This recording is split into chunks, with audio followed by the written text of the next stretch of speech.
you may proceed whenever you're ready. Thank you.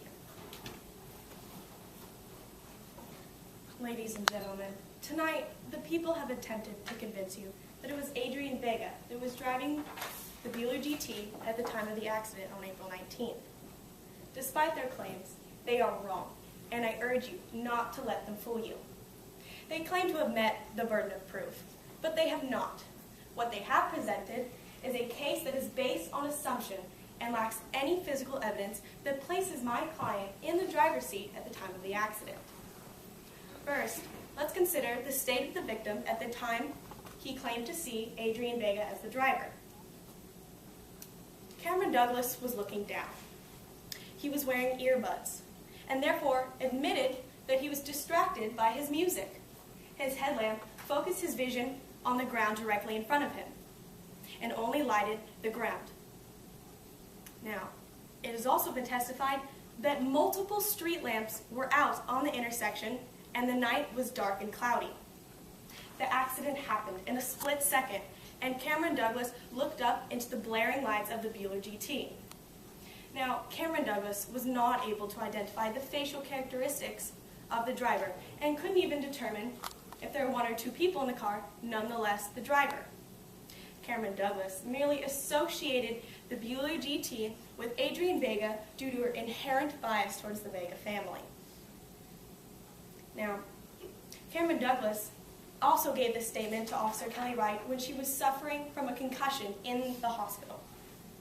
Cameron Douglas went through a traumatic event. I'm not calling him a liar, but his statement just does not hold any weight. It is not probable, but likely, not just probable, but likely that Cameron Douglas was mistaken. In spite of Cameron Douglas's mistake, we are here tonight because of Officer Kelly Wright's failure to conduct an adequate and proper investigation.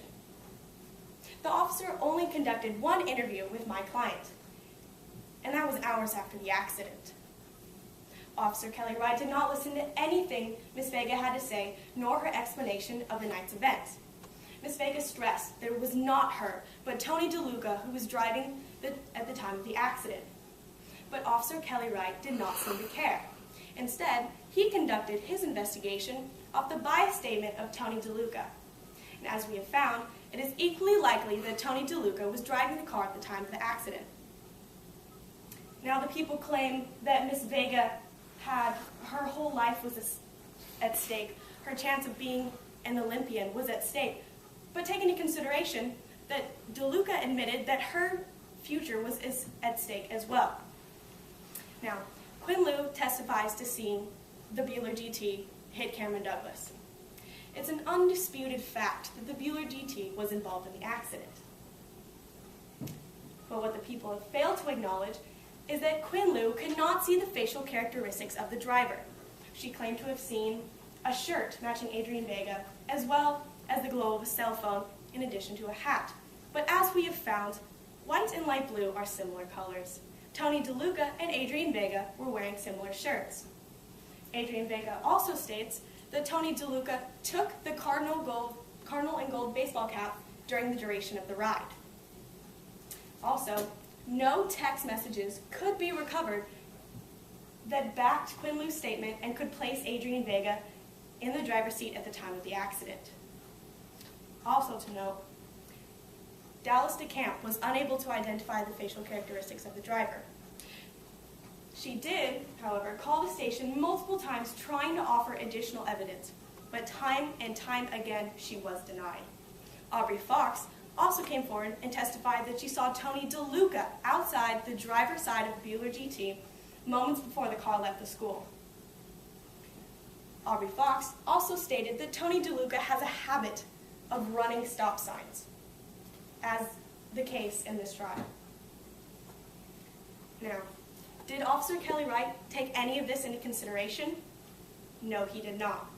At the time, he had already arrested my client and therefore felt that his job was done. Now, take into consideration that this officer is no detective. He is merely a patrol officer, and this patrol officer claims to have extensive experience in this field. Yet, his extensive investigation failed to yield any forensic evidence that linked my client to the driver's side of the Bueller GT. The forensic team could recover no DNA, no fibers, and no fingerprints. Officer Kelly Wright did not conduct any follow-up interviews on Tony DeLuca, Adrian Vega, and ignored evidence brought forth by Aubrey Fox. Officer Kelly Wright closed this investigation knowing that there were no witnesses that could identify Adrian Vega as the driver, no physical evidence that could place her behind the wheel, and closed the case knowing that it was equally likely that Tony DeLuca or Adrian Vega could have been driving the Bueller GT at the time of the accident.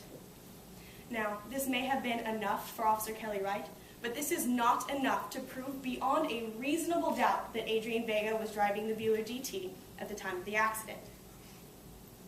Ladies and gentlemen, when a person's liberties are at stake, we need more than assumptions. We need facts. And it's for this reason that the defense respectfully requests that you find Adrian Vega not guilty. Thank you. Thank you.